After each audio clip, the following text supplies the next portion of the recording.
Sunday, and we are about to do a 1v1 as part of the 080 tournament. Um, and we have Bartok and Sepp here in the lobby. I'm going to go ahead and minimize the screen just for a moment so that I can get the link for everybody, and then make sure that the volume is okay. I'm going to just check OBS. It looks like it's running smoothly, but I am going to post this link and just see if I can get some feedback. Oop, I think I double-clicked that. Come check out the stream and tell me if the audio is good.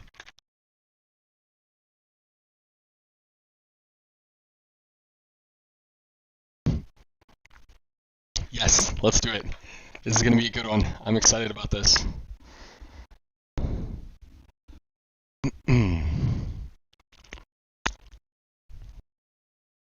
It looks like yeah, we have like a nice little crowd in here, and the game is started. So we got mainland balance. These are just standard 1v1 settings. We have a small mainland balanced temperate map, and now I'm going to go ahead and introduce the players. So we have sepp01. Of course. sepp01, 1388. And in the pink here, and Sepp is a solid player. I don't know exactly what his rating is, but I would say somewhere around 1400. And it looks like he's playing as the Ptolemies. I can't remember if I think they chose these civs though. And then we go over here to Freyja, Bartok 3, in the teal, 1281. And Bartok is playing as the Romans. So I actually initially thought this would be Bartok over here as the Ptolemies, because she always plays the Ptolemies and is one of our Ptolemy masters on 080. And but she's going with the Romans this time, and I like this pick. I feel like the Romans are the stronger civ here, and I feel like she can make them work, maybe with some kind of rush as well. They are a civ that has the spear cav, unlike the Ptolemies that have the initial camels. And so we're going to have to see kind of what's going on. Bartok rated 1281, but actually just a really solid player, like 1500 plus. And yeah, let's just let's get rid of the nonsense here. This is why we have this awesome ability. But yeah, let me make sure that I post this link once again for everybody, and make sure that we are doing okay. We're up and running, and so we have even populations right now. It's only 1 minute and 52 seconds into the game, so it's kind of interesting to see like what people are doing with eco right away, and kind of how their initial build order is. So you have Bartok just making a couple houses, making sure that you don't get pop capped right off the bat. That would not be good. And getting the woodcutting upgrade right away, but leaving the berry upgrade. So not getting the berry upgrade, maybe felt like she had enough food here, but that does mean, and I see that a lot of people do this where they don't get the berry upgrade right away because they are thinking they only have one set of berries and maybe it's not worth it. But that does mean that you're going to have to switch over to farming here really soon. To make sure that you have enough food to sustain a good eco. And I like that Akantas is asking this question right here, because I do always predict a winner in these. I gotta obviously go with Bartok here. I think Bartok is like probably 100 points higher than Sepp is. That's my guess. But I think that could be a good match. Plus it's a one. I think it's a best of one, maybe it's best of three. Let me ask them, because if it's best of three, then, which makes a lot of sense, then you got to go with Bartok as a heavy favorite. Okay, so yeah, I would definitely say Freyja is like heavily favored here in a best of 5. If it was a best of 1, like anything can happen, right? Like I've been like rushed by people that are low rated and they've crushed me because I'm not prepared for it. So anything can happen in a best of 1.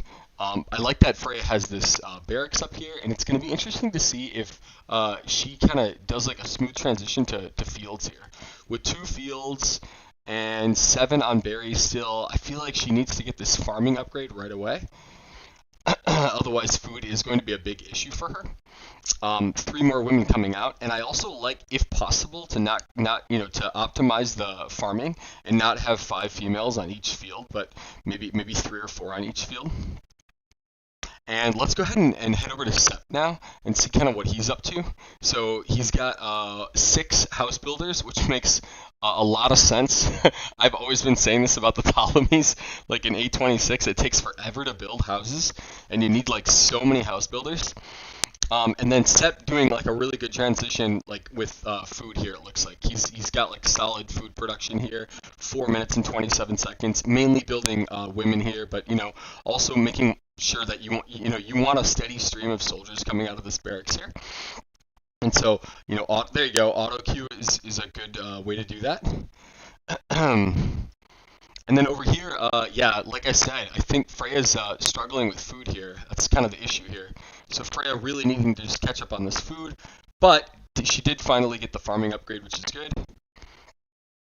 And you see she's got 21 on food, and Sepp has 21 on food, but sorry, 25 on food each. But he's had them on food longer, and that's kind of helping his pop here. He's booming a little bit better than Freyja is right now, but it's not anything that Freyja can't catch up to. And already going up with that second barracks. So interesting choice here with the second barracks. I think that she thinks that she's going to have a lot more food production here shortly, because otherwise you're not going to be able to sustain an auto queue from this barracks, from 2 barracks already, because you just don't have enough food. But if she just continues to get on this will be good. And interestingly, already going to metal. So maybe just a couple guys on metal. I think this is a good idea. Just get on your minds, early enough. Yeah, building a storehouse here, so kind of dedicated to getting on the metal early. Making sure that you transition to phase 2 on time. And now let's go ahead and go over to Sepp and see what Sepp is doing. I like this little house wall that Sepp has going on here. Even though, the house wall is debatable, because I feel like sometimes the house wall is, like it seems like it's good, but it doesn't take players that long to just get around a house wall and then just raid your eco. So you still gotta like pay really good attention. It's not like the house wall is that great, but it is a little bit of a help. And already, guys on stone, which makes sense as the Ptolemies, since you're going with a lot of slingers here.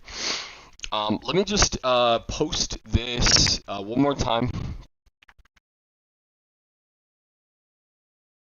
And just ask audio okay, and then also just look in the lobby and see if we're okay here.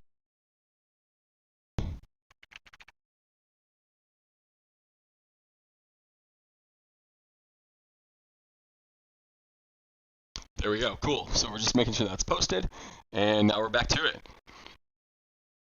And what do we have here? So we have a 3rd barracks going up. Okay, I mean, I do love like when you have a lot of barracks. 3 barracks by the 7.5 minute mark.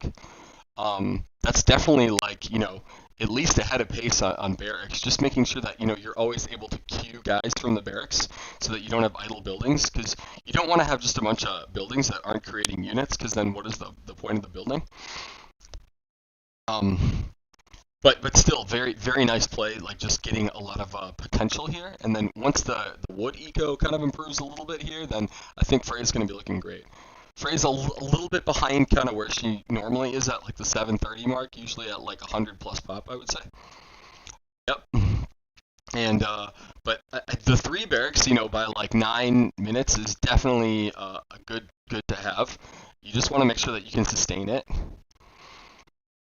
And doing a lot better on food now, but now just kind of not doing great on wood. So just having like a little bit of like kind of eco, like resource balancing issues here.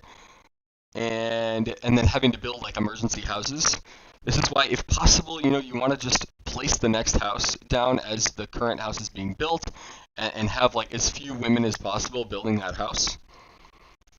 And let's go ahead and check on these barracks right now. And all 3 of these barracks are idle. And so just a couple soldiers coming out of the CC here. There we go. Now she's got a couple more soldiers coming out of the barracks, which is nice to see. All going to wood, which makes sense because she's way short on wood. And now let's go over to sepp and see what sepp is doing here. So it is really close in pop. The upgrades are similar. Sepp just having the stone upgrade because he's a Ptolemy slinger save. And with a couple barracks already and building his third barracks, I like the timing of this barracks here, even though this one is idle. So making sure that you get these barracks producing units at all times is super important. There are occasions when you might, not produce units because you want to get a certain upgrade, but most of the time you're going to be wanting to produce at least one unit at a time from these barracks. And now it's looking a little bit more smooth from both players. You see kind of the balance of food and wood, which is important, and also you have just a little bit more resources here that they're able to work with. So you don't want to be floating resources, but at the same time, you don't want to have so few resources where your auto queue is just like getting turned off over and over again. And yeah, we're just kind of seeing like some idle buildings here. That would be maybe better off, with just two barracks that are always producing soldiers, and then just kind of building that third barracks a little bit later on. But already, we see Freyja here already in phase 2. This is good timing for phase 2, about the 9 to 10 minute mark, and getting these forges up so that she can start getting these upgrades right away. Same thing with the forges. Of course you want to get these buildings up so that you have enough to go to phase 3. But you want to be able to not have idle forges either. Just get the upgrades going right away with your forges, and then get your third building up once you have enough stone so that you can click up to phase 3. And now I think Frey is just going out here to go to the stone here. Oh wait, could this be an attack actually? This actually just might be like a Seb like attack at like the 10-minute mark. I love this though. This is great. Just like this like 11-minute attack here. This is gonna be really good. I'm just curious to see how Sepp responds to this. The question is like, is this gonna take him off of eco really badly? And then, or is he just going to kind of be able to, maintain a little bit of eco, kind of move some of these guys from mines maybe back to the wood, and then just kind of fend off Frey a little bit from his CC.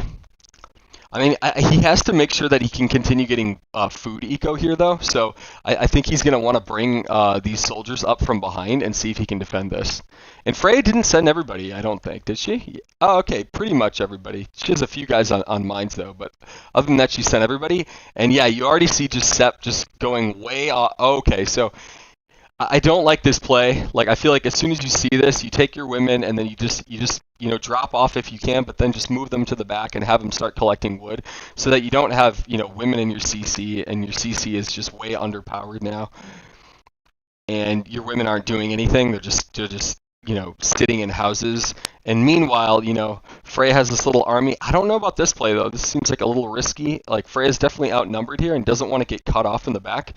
But the point is that yeah, this is just taking him completely off of eco, while Freyja can kind of like fight and oh, nice little engagement by Freyja. Sepp wasn't ready for that, but even if Freyja loses this battle here, this is a really good engage by her. But even if she loses this battle, she's just maintaining like the eco the whole time. Whereas like Sepp does have the women back out on the fields, which is really nice, but like has no mining eco, no wood eco anymore. So this one is a pretty rough. Oh wow, and I think even just with like a few military upgrades, like she already has 5 military upgrades, and she's just owning now. This is just super GG already. So great play by Freyja there with the early, sending at 10 to arrive at 11-minute attack. That was really good. Very well played.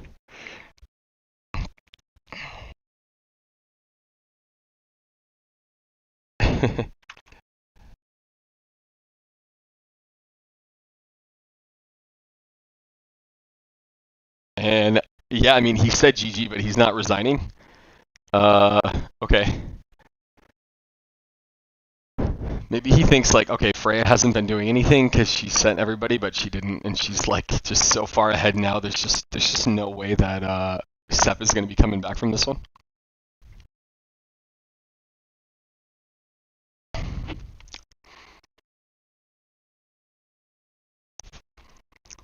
And yeah, I mean, there isn't really too much else to say about this one. That was just a good attack. The upgrades proved that the upgrades were really superior, and then the engagement from Freya was just much better than what Sepp was doing. And Sepp was just idle for too long, and is just miles behind now. And this one is just GG. I feel like you can just go to the, you can almost just tell Sepp like, hey, dude, this one's over. I'm gonna actually just go to the charts here and just kind of check these out. So actually, yeah, so pretty close eco, which makes sense. Like Freya was kind of struggling to balance resources in the beginning of the game, but still kind of slightly ahead of Sepp here. And then of course just that like attack was just kind of the end of it. And that's pretty much it for this first game, you guys. Let me, I'm gonna just minimize the screen here for just a moment. And yes, we got some of my favorite dudes. Yes.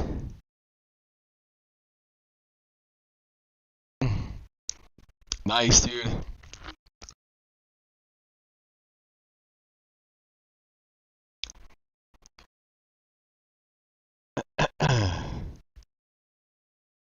Cool.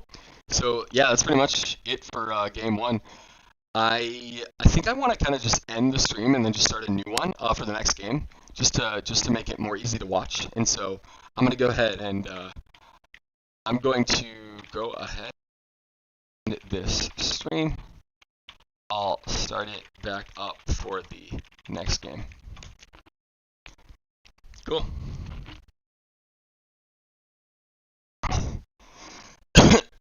It is Sneaky P. The game is 080.